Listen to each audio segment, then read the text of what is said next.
All right, so it's been an interesting 20 minutes. Basically, before I was setting everything up, like the camera stuff, um, I was like, honestly, it's really embarrassing why this happened. But a lot of the times I don't care about what I look like up here, but I was like trying to keep my hair like nice. And so, like, I limited my movement to reach around something to keep my hair in place, and I had to take an extra step because I got off balance and stepped on the cord that holds one of the lighting, like ring lights, in place, and just ripped the cord out. But luckily, your boy's so like handy, total handyman over here. I'm actually really proud of myself right now that I took the whole Ring camera apart, rewired it, and basically just tied the copper together again, and now it works. And before it was broken, and it only had two of the three settings working, and it's now working completely. So that's awesome, so awesome. And but yeah, we don't have a whole lot to talk about today. I basically want to go through chapter 26 of Matthew with you, but I also want to make this real for you. I also want to show you what exactly this stuff has to do with your day-to-day life, and I also want to tell you what it's about and all the other stuff that you can learn too, because there's probably more than that in there, you know. And so anyways, we'll be in Matthew chapter 26 today, but we also want to not just read the Bible and like talk about Jesus. Like, we actually want to do stuff that's impactful for people in the younger generation, in my generation, and all the generations above us. And so if we want to accomplish something like that, we're going to have to dig deep. We're going to have to do something that is nearly impossible. It is impossible without the help of somebody who would have that power. And the only person that I know to call upon when I need something is God. And I don't mean like every once in a while. I mean like all the time. You want to be connected. And the benefits of that are absolutely incredible. There's a lot of peace that comes with it. I mean, I'm being serious right now. There is a lot of comfort and confidence in knowing what you're doing. And this story, this book right here that we're going through, the book of Matthew, talks about Jesus' life. It talks about the impact that he made while he was here, and it talks about God and his kingdom. And with that, I'm able to walk very confidently and know exactly what I'm doing at all times. And if there is a place that I don't know what's going on, or there is a place that I don't exactly know what I'm doing, then all I have to do is ask the one who does. He knows. And if you seek, you will find. If you knock, the door will be answered. If you ask, it will be given to you. And that's way back in Matthew chapter 6 when we're reading about Jesus and the Sermon on the Mount. And so we take that and we use it to our advantage. Don't quote me exactly on that, that it's Matthew chapter 6. It might be Matthew chapter 7 or Matthew chapter 8. Oh, wait, it was Matthew chapter 7. Matthew chapter 7, verse 7. So, we're in Matthew chapter 26 right now. And basically, Jesus is in Jerusalem, and he's going there to have Passover before with his disciples, let them know, like, hey, this is the end. He's told them this is going to be the fourth time that he's told them that he's going to be crucified and resurrect. And we all know what happens after he resurrects. They all freak out. They hide. Everyone gets scared, even though they heard him say it 4 times out loud. Hey, this is going to happen to me. It just doesn't register with them for some reason. And so those are kind of the little points that I like to take out that can be applicable to us today. Those are the points that they stand out to me. The kind of things that we deal with today, because I don't know if it's necessarily all one reason why people don't obey what God has said or have a relationship or know God, but I do know this, that there's some people who just don't listen. There's some people who don't understand, that don't really care to understand. There's some people who really want to know what the truth is. And I'm one of those people, and I can say with confidence that when you put yourself out there, that you are rewarded for your faith. And so I don't know what it is that you're doing right now, but if you step out in faith, you will be rewarded. And it's weird because a lot of the times where I've done some of the most incredible things that I've accomplished with Jesus, I won't name all of them because there's so many of them, that the things that I've been successful in have been where people are almost like they don't know what's going on. But I know what I'm doing because the Holy Spirit has given me this path to walk down.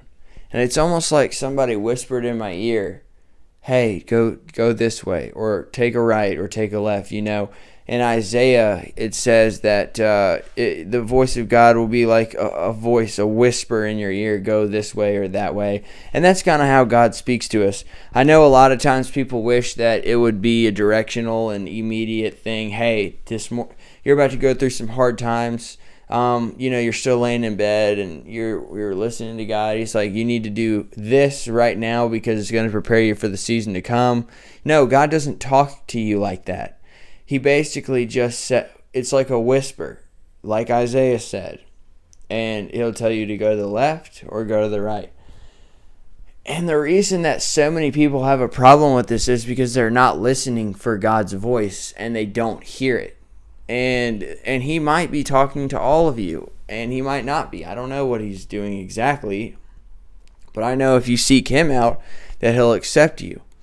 And if you put your heart towards him, he will guide it. And so, that being said, I don't know all the details, but I can say for certain that if you come to him, he will accept you. He will help you. He wants you to. There's a lot of different people. Like I said, I'm just trying to remember what I'm talking about. I honestly forgot. But anyways, we're in Matthew chapter 26. Jesus says, "Ask and it will be given to you." And this is how you do hard stuff. This is how you do hard stuff. Because you know what you're doing at all times, and you know basically what's going on at all times in a generic sense. And that's way bigger than you think. And then obeying him and going after whatever it is that you want with that whisper. Here's the cool thing that happened to me, and this is very specific. It might be very helpful for you. Is that I didn't never have anything specific I wanted to accomplish. Actually, backtrack. That's not true. I was actually had a great plan for getting what I wanted, and I followed that plan to a T. This was taking knowledge and information that I've gotten from doing something for a long time, and then applying it to a new situation to see how it worked. And it was basically an epic fail, but I knew what to do, and I knew when to go this way and when to go that way, and that's kind of. And my point is, you don't exactly know what it's going to create, but if you follow the voice that God has put in your heart, that you will achieve great things. And I don't know where it's going to lead, but it doesn't matter what the world thinks about your achievements or wherever God takes you. It only matters about how you feel about it, right? I mean, that can go as far as you want it to, but I'm just letting you know, you don't always need to listen to other people's criticism, especially this is something that God's telling you to do, because I know a lot of the times that if it was up to anybody else except for me, I wouldn't be where I am right now, because you know, it's just a very complex thing that is very simple to achieve and to do. It's just a choice that you make, really. And so I don't want to confuse anybody. I don't want to go down into this complex rabbit hole. I know I've been kind of rambling for a second and kind of been out there, but I'm just letting you know that it is complex, but it's also very simple. If you speak to God, He'll speak back to you. And if He doesn't speak back to you immediately, be patient and keep talking to Him and tell Him, like, hey, I'm waiting. I'm still waiting. What's going on? Ask Him questions, and you'll get answers. And so you're not going to hear anything if you don't ask in the first place. And so that is basically one thing that we can take away from the 5-minute ramble-a-thon we just went through. So if you don't remember anything else I said, which was all true, it's just a little bit abstract, then I'm sorry, but there's one thing at least you can take. So we'll get into the text now, and then we'll kind of take the stuff that we hear from the text and apply it to today, and maybe how we can help ourselves at work with this stuff, or help ourselves at home with this stuff. And it's kind of a more reading heavy day, text heavy day, and so I don't have anything special like the waves are going to open up and you're about to get green lighted and go into your destiny. I never got any word like that from God today. It was just, we're going to go through the book of Matthew where we have been going through, and we're going to start to finish it out with the last 2 chapters. And so we're going to start with Jesus being anointed at Bethany. And basically there is a woman with an alabaster flask with very expensive ointment inside of it, and she pours it onto Jesus' head while he's reclined at the table. The disciples see how much oil is in the flask, and they actually start to mumble under their breath, and Jesus knows what they're talking about, but they're being very subtle about it, and they're kind of just like, why would she waste so much of that? And basically what the text says is that the disciples said that they could have sold it to the poor and done a great thing with all of this oil, and they're basically downing her for her decision of, what she did with her own oil. And Jesus defends her, and he's like, dude, you can't possibly be hating on her right now. You will always, and then he has to basically explain himself and why to the disciples, why he has to explain to the disciples why this is not a bad thing. He says it's a beautiful thing. He has to let them know and defend her, and that's a pretty good example of Jesus defending somebody who everybody else will kind of discredit, because this is a perfect example of something that could go either way. People would argue that this could have been used for something better, and everybody else would agree, and they would totally shame the woman. Or you have somebody who could go on the other side and say it was a beautiful thing. Jesus defends people when they're being condemned by others. He exalts humble people, and he humbles people who exalt themselves. And that's kind of a general rule of thumb to everybody else. And if you don't believe me, go into a room and start being very self-confident and ambitious, and do it out loud and scream it at the top of your lungs, and see how quickly you get taken out of wherever you are and humbled very quickly. But when you humble yourself, you will be exalted, especially in God's kingdom. And so this woman is a perfect example of how Jesus defends us when even our own kind, even the people who are for Jesus, even the people who know Jesus' words and want the best in that regard for us, sometimes you will still hear this from your team. Hey, don't do it, don't. And that's kind of what I was talking about when I was trying to say earlier when I was like, look, there's not always going to be people who agree with what you do. As long as it's lining up with the Bible and is biblically sound, then I say go for it, even if what you're doing is a little bit tricky. Now, look, don't come back and say you invested $100,000 and it's my fault. I'm not doing anything. Disclaimer alert: I stand up here. God gives me words to say, and He speaks through me. And that's all this is. I just have to stand up here, pray, and make sure that my heart's in the right place, and then rip, because that's just how it goes up here. And so don't do that to me. Don't do that to your boy, because it's not cool.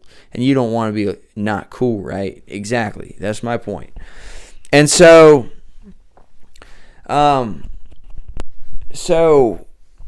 that happens. And another good example of Jesus defending his people or his children is in John chapter 8.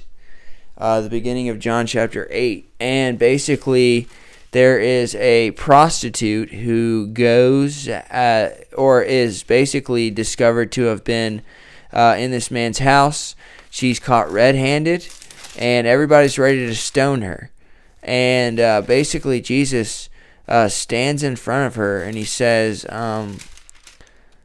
let him who is without sin be the first to throw a stone at her. And one after one, everybody started walking away. And so Jesus, even though this woman has probably done something wrong, if not clearly, because they've caught her in the act of adultery, that's why they're ready to stone her. And then they turn to Jesus and they're like, what would you do here? And he basically says, everybody get away from her and leave her alone. They're ready to actually kill her over it, because that's what their law says. But that's not how Jesus operates. And so, like I said, you would be surprised how your relationship with Jesus will help you, because when you do have all of that stuff going on and you have only yourself to defend yourself with, it goes pretty bad, and it takes a lot out of you mentally, and it's going to take a lot of self-talk and healing to get yourself confident again. But when you have Jesus, and when you know who he is, and when you know that he's by your side, and you remind yourself of that every day, and you go on this journey with Jesus, and you choose to, and all this cool stuff, then you achieve all this stuff. And you don't, not always, never have to worry about it, but 95% of the time, if you can consistently remind yourself, then 100%, I'll even bump that up to 100. If you consistently remind yourself of who's in charge and what's going on, then you're always feeling like at peace, because you know the truth. I think a lot of the time is that we get inside of something like work or something that's stressful and timely or whatever, and we try and get going real fast. We forget that God is in control of all this stuff. We forget who the King of Kings is, who the one on the real throne up high is, and not your boss or whoever you're serving, and we forget this stuff. And so it's so easy for us to not have answers to the questions that we could easily have answered if we just took a step back and thought about it, or all of this stuff, and there's no stopping it in real time. There's no way for you to get out of whatever you're doing, and I'm telling you to do this in real time, to constantly be meditating on this stuff. And I know you can't be doing a report on Excel and be worshiping God, but you kind of can, because it's open 24/7. This stuff helps you through this stuff that you're doing 24/7. Even when you're doing the Excel spreadsheet and you think you need all your focus, I'm telling you, worshiping God is still the best option for you. And you're like, Braxton, how can we worship? Well, there's a lot of different ways to worship God. You can pray to him. You can give thanks to him. You can sing to him. You can do it through your thoughts. You can do it through your actions. And we're actually asked to do this every single day, because the greatest commandment we read, and I think it was Matthew chapter 18, one of the lawyers comes up to him and he says, good teacher, which one of these laws is the greatest? He's speaking about the Mosaic laws, and Jesus says the first and greatest law of them all is love your God with all your heart, mind, soul, and spirit, and your strength. And the second is like the first, love your neighbor. Keep both of these, and you'll follow every single law. Every single other law you will have kept. And so this is basically the same deal. you keep God close, and you have peace, and you are always exercising your strength, your mind, and your body, and your spirit, all to doing things that are pleasing to Him. That is an act of worship. And when you start worshiping and you start reminding yourself of this stuff, you start to become a little bit more thankful. And then you can start to worship through gratitude, because you'll actually feel happy about the bed you have. And this little 300 square foot house that I live in right now is awesome. It might be 6, but either way, I'm proud of it. I'm happy for it. And my car is, like getting broken down. The transmission's I'm proud of it. And I don't have to have nice stuff. And you're like, good for you, Braxton. But I'm telling you that I don't care about anything anymore. That, like, if God says this is what He wants, that's what I care about. More than the stuff. More than what I want, my selfish desires. I care about that more. And so I make that a priority. And when you do that, you can have peace every single day. And when you do that, you will find life. You will have life. You'll have the life you've been looking for. You want to know why? Because you're living in it right now. If you're not happy now and you think you're going to be happy when you achieve your goals, you're not going to be. Because you're going to be the same person who has that thing or accomplished that thing, and you're going to be the same person. And so you have to change from the inside in order to change, period. In order to help yourself, you have to change from the inside, change your heart. And that's why God is incredible. That's why these instructions that He's given us actually work, and they don't work the way that you think that they do. And they do sometimes, but other times, God knows what He's doing, and He told us to do this, and I trust Him, and so I advocate for this stuff.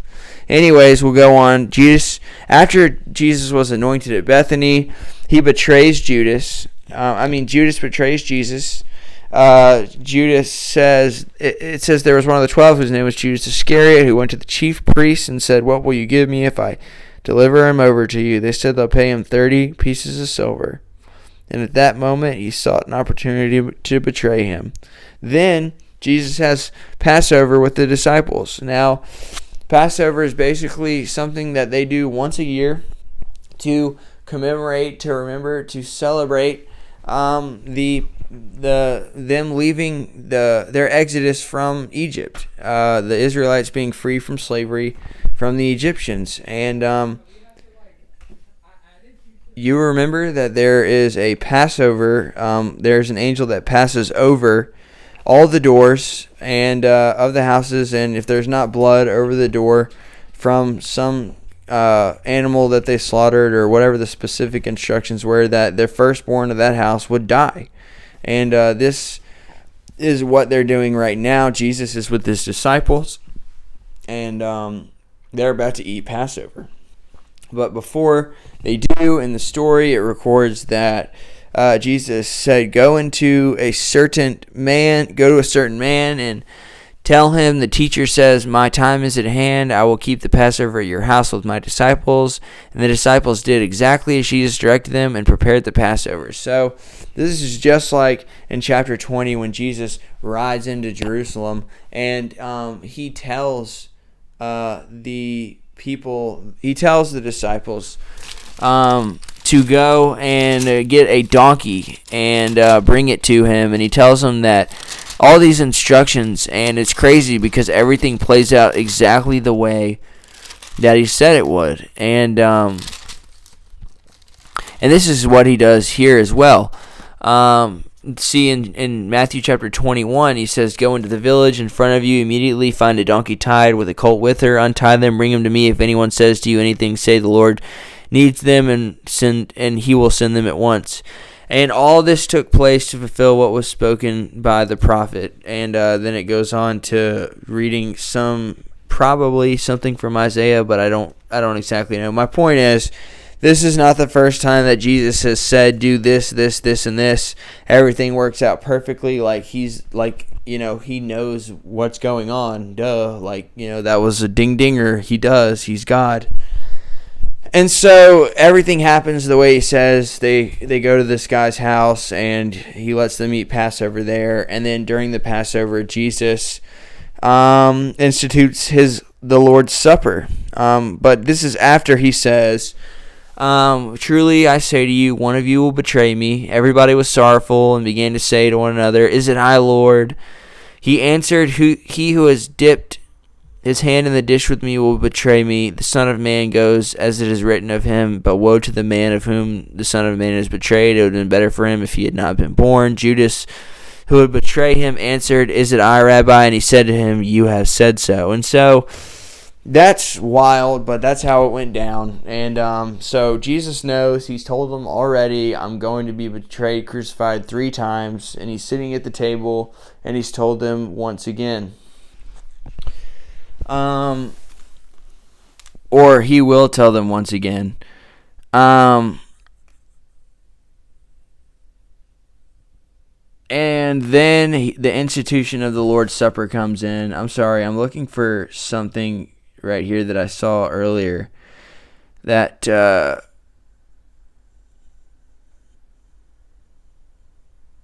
said something about the 4th time that he has talking about him going to the cross. But either way, it doesn't matter. And so he's instituting the Lord's Supper. Now they're eating the bread, and this is in Matthew 26, verse 26. Chapter 26 and verse 26, just to clear any confusion. Now as they were sitting, Jesus took bread, and after blessing, broke it and gave it to the disciples, and said, take and eat, this is my body. And he took a cup, and when he had given thanks, he gave it to them, saying, drink it, all of you. For this is my blood, the covenant, which is poured out for many for the forgiveness of sins. I tell you, I will not drink of this. You will not drink. I tell you, I will not drink of this fruit of the vine until that day when I drink it new with you in my Father's kingdom. And so that's where we're going to end today. And basically, Jesus is saying, you guys remember this. This is what I'm doing. This is what it's for. And he institutes them, doing this thing that we still do today called the Lord's Supper. And it's in remembrance of him and the covenant that he made with his blood that he poured out for us for the forgiveness of our sins. Exactly how it was just stated there. So you know the logistics. How is this stuff helpful in real life, Braxton? Because you told me you were going to not do that where you just read the Bible and leave us. Fine, I'll tell you why this institution and of the Lord's Supper and they're sitting around this table during the Passover is important to you. I'm not being a smart aleck either. I'm very serious about this. This is important to you in your life today because your sins being forgiven is going to basically make you feel better. Is going to take weight off of your shoulders. Just acknowledging that you are not a great person or a good person even at all. And taking into account everything that we have done against perfection and what it is. And when you start tallying up all of your wrongs, it starts to be a pretty big list. And so when you can actually say, oh, I am a sinner, you're doing yourself a favor and you're being honest with yourself.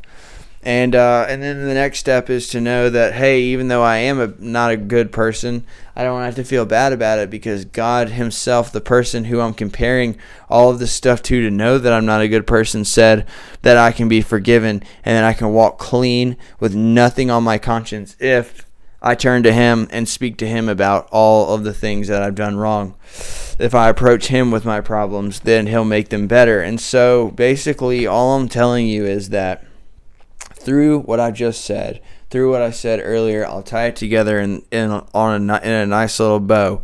If you have anything, you need to go to God for it because he's the one who is in control of everything. You have no shot without God. You have no shot at peace of mind. You have no shot at lasting peace of mind, that is.